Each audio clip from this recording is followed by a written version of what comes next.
Benar-benar. Assalamualaikum warahmatullahi wabarakatuh. Perkenalkan, nama saya Akmal Kurniawan dengan NIM 24 USP 010 dari kelas 2A. Nah, di sini saya akan menjelaskan tentang eh, perjalanan listrik dari pembangkit listrik hingga ke konsumen. Nah, bagaimana energi listrik yang kita gunakan sehari-hari itu dihasilkan, ditransmisikan, dan didistribusikan hingga sampai ke rumah dan perangkat kita. Yang pertama itu ada pembangkit energi. Nah, untuk PLTU, pembangkit listrik tenaga uap. Nah, PLTU ini bekerja dengan membakar bahan bakar seperti batu bara, gas alam, minyak bumi, atau biomasa untuk memanaskan air. Nah, air yang dipanaskan akan berubah menjadi uap bertekanan tinggi. Uap ini kemudian diarahkan untuk memutar turbin yang pada gilirannya akan menggerakkan generator untuk menghasilkan listrik. Setelah melewati turbin, uap ini akan kembali dari air dan dipompa kembali untuk digunakan dalam siklus selanjutnya. Nah, seperti inilah. Nah, di sini energi mekanik yang diubah menjadi energi listrik. Nah, kemudian itu adapun alur proses pada pembangkit listrik tenaga uap pada PT Python. Nah, yang pertama itu eh, batu bara sebagai bahan bakar utama PLTU itu didatangkan melalui call call ini apa call unloading jetty atau dermaga bongkar. Nah, dari dermaga batu bara ini dibawa menggunakan konveyor, menuju konveyor belt, menuju kuliar untuk disimpan sementara. Nah, selanjutnya batu bara dikirim ke eh, coil bunker dan masuk ke coil mill untuk digiling menjadi serbuk halus agar mudah dan efisien terbakar di boiler. Nah, kemudian ada sistem eh, udara dan pembakaran. Nah, untuk udara pembakaran disuplai oleh FD fan atau forced draft fan. Ini memasuk udara segar ke ruang bakar. Dan juga ada PA fan, itu primary air fan. Nah, untuk mengeringkan dan membawa serbuk batu bara ke boiler. Nah, serbuk batu bara itu dicampur dengan udara yang disemprotkan ke ruang bakar boiler, kemudian dibakar menghasilkan panas tinggi.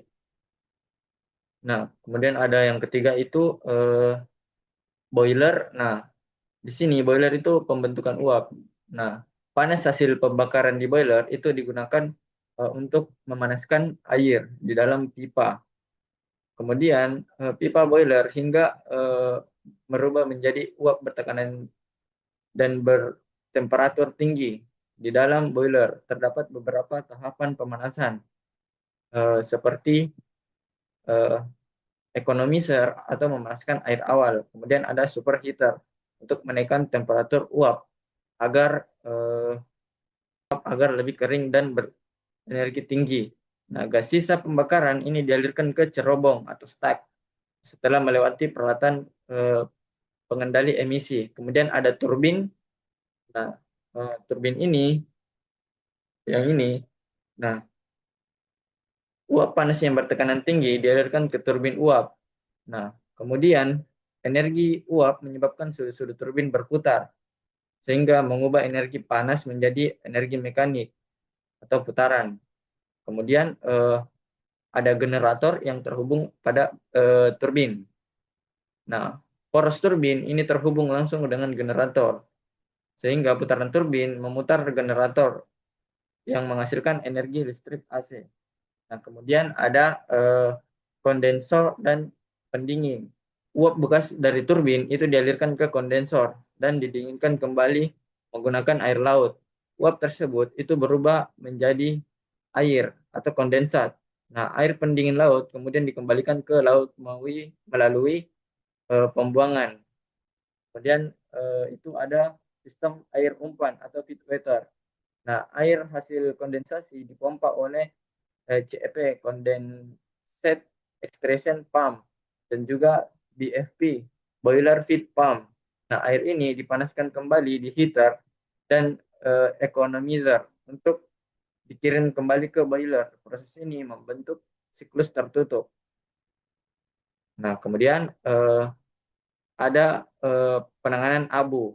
Nah, sisa pembakaran itu berupa abu berat dan abu halus. Nah, abu ini dikumpul dan dibuang ke disposal area agar tidak mencemari lingkungan.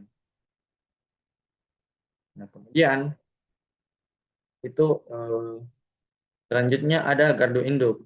Nah, setelah dihasilkan listrik, itu dialirkan ke transformator step up yang ada di gardu induk pembangkit.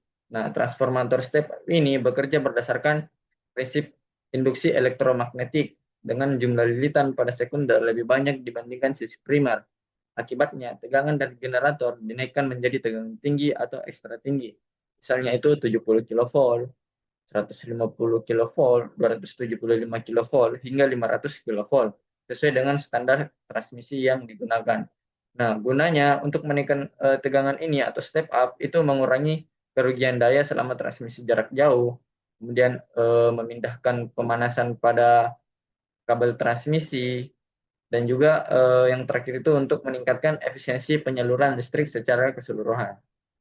Nah, adapun saluran transmisi atau jaringan energi nasional itu yang pertama ada tegangan tinggi untuk jarak jauh. Nah, listrik tegangan tinggi ini misalnya seperti tadi itu misalnya ada 150 kV hingga 500 kV. Nah, kemudian ini disalurkan melalui saluran udara tegangan ekstra tinggi atau SUTED.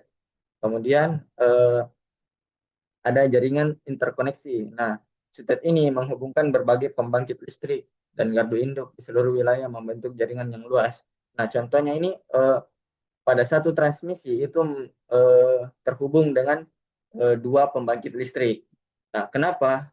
Nah, ketika pembangkit listrik ini ada perbaikan, misalnya, dan tidak bisa menghasilkan listrik, nah pembangkit yang satu inilah yang digunakan untuk menyalurkan ke konsumen. Jadi saling terhubung. Jadi ada cadangan pada jaringan ini. Kemudian ada efisiensi dan kehilangan minimal. Nah, transmisi dengan tegangan tinggi itu mengurangi arus sehingga minimalkan kehilangan energi akibat panas. Ini berada pada hukum Joule. Nah, kemudian ada distribusi dan transformator step down. Nah, transformator distribusi atau step down ini bekerja dengan prinsip induksi elektromagnetik, di mana jumlah lilitan pada sekunder itu lebih sedikit dibandingkan lilitan primer. Akibatnya, tegangan listrik diturunkan secara bertahap, misalnya dari 150 menjadi 20 kV untuk tegangan menengah, atau 20 kV menjadi 380 atau 220 volt tegangan rendah. Nah, menurunkan tegangan atau step down ini setelah menempuh perjalanan jauh. Listrik tiba di gardu induk, didistribusi di dekat area konsumen. Nah, di sini transformator step down itu menurunkan tegangan dari ekstra tinggi menjadi menengah. Nah, tegangan menengah ini lebih aman untuk didistribusikan komersial dan industri. Proses ini itu untuk keselamatan dan kompatibilitas dengan peralatan konsumen. Nah, pada distribusi ini yang tadi disebut itu kan ada dari untuk tegangan menengah itu dari 150 kV sampai turun ke 20 kV. Nah, ini untuk saluran ke perumahan atau industri yang akan membutuhkan.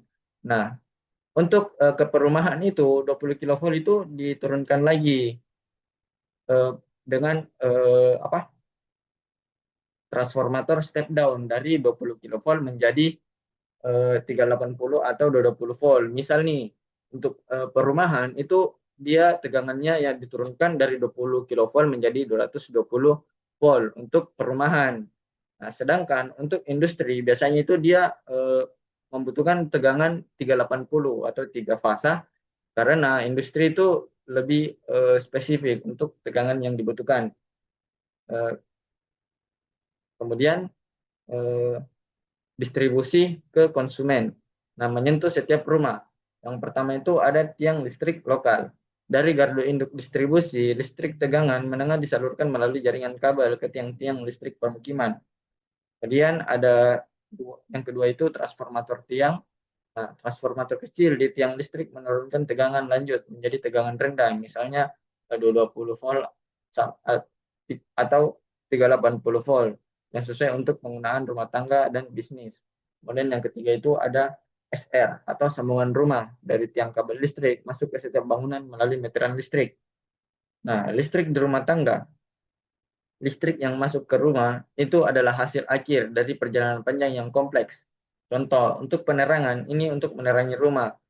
Kemudian ada pengisian daya. Nah, mengisi daya perangkat pribadi. Nah, setiap alat ini yang digunakan di rumah adalah bagian dari ekosistem energi listrik. Kemudian ada peralatan elektronik seperti TV, AC, kulkas. Nah, kemudian ada pemanas atau pendingin untuk mengatur suhu ruangan. Contoh tadi seperti AC ini kan AC ini berfungsi untuk mendinginkan ruangan.